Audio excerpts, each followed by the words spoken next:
Құрметті жақсылар, күн салқындап, көңіл күй көтеріліп, сразу екі машинаға сразу обзор жасап жіберейін деп жатырмын. Ең бірінші не істеу керек? Абукарға тіркелесіздер, содан кейін мына екі машинаны от души тамашалайсыздар. Еще бұл машинада ұнамай қалған жерден комментарияға аямай жазыңыздар. Менен кемшілік болса жазыңыздар.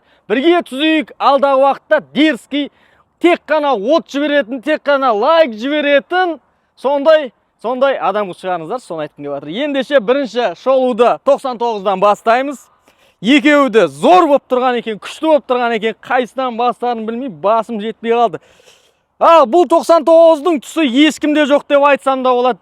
Мен ешқандай дайындықсыз келдім, бауырымыз кездестіріп қалым бағыланды. Бұл негізі екі машинада Әмір ағаның машинасы. Инстаграм парақшасын белгілеп қоямын. Міндетті түрде сол парақшаға тіркеліп, лайк басып, қолдап жүрсеңіздер, күтпеген жерден дерзкий деген машинасын ойнатып жіберуі де мүмкін. Сенбей жатсаңыздар, осы видеоның соңына дейін тыңдаңыздар, шартын бәр нәрсесін айта саламын. Бірақ біз машина ойнатпаймыз. Негізі от души клиенттерге ешқандай ақшасыз сондай мүмкіндіктер жасап жатыр екен. Ендеше бұл 99-ның түсі осылай. Мына боковой зеркало Гранд танкі қашан қойылған десеңіздер, бұл 3-4 жыл бұрын гранталар шығып атқан кезде қойылып қойған боковой зеркало ғой.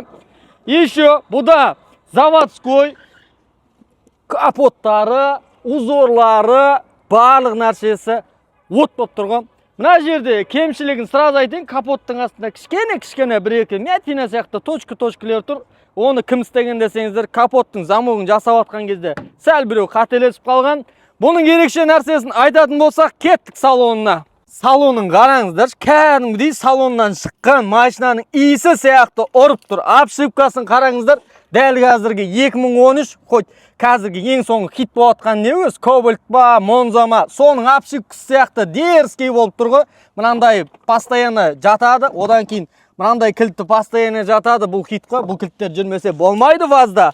Полик салып қойған, еще кеше ғана новый чехол сап қойған ғой, негізі сидениясы идеальный тұғын, сәл-пәл, анау-мынау боқ қалмасын деп. Рулін қараңыздар, заводской, магнитофон, пионер, кезінде шыққан, хит болған пионер. Мұнан қараңыздар, панелдің мұнандай накладкасымен қазір базарда табамаймын ше, шынын айтқан кезде. Мұна 99-да дерзкий болып жылдырап тұр.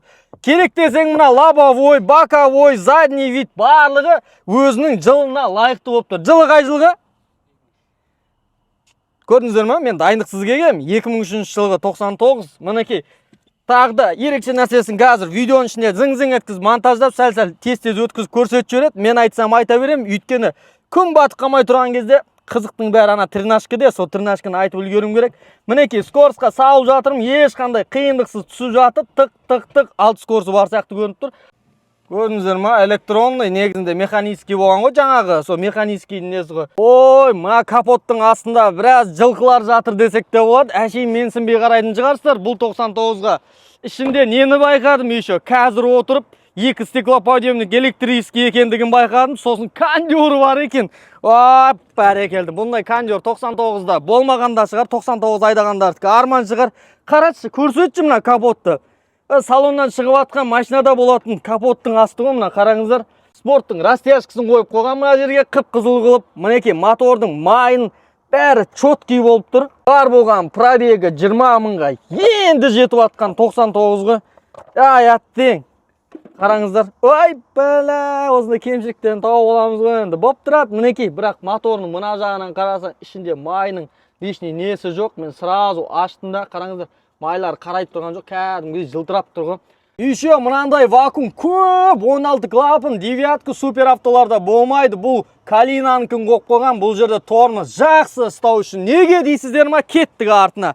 Алдының бәрі қараңыздар, тормозной дискісі, астындағы амортизаторының бәрі спорт. Одан кейін мына жерде тормоз берген кезде кәдімгідей тоқтап қалады. Бүйтіп тұр, камераның ішіне кіргізіп жіберсе, бой машинаның багажын ашсаң бардак болып жатады. Қыздардың сумкасы бардак болса, мінекей артында мынандай мачетто деген, акесдай деген бір сап тұр ғой ішінде. Музыкасын айттым, нормально. Артында пионер тұр, қателеспесем. Артында пионерлер тұр.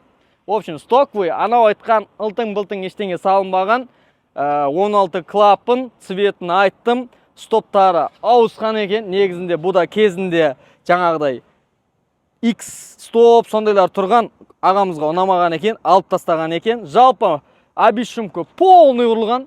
Мінекей, обещумкасы полный ұрылған. Салоннан шығып атқан машиналарда жоқ нәрсе осы 99-да бар ма? Мынау 3 слойға былай ұрсаң да болады. Ошы майыспайды. Титанкасын айттым, боссен деп.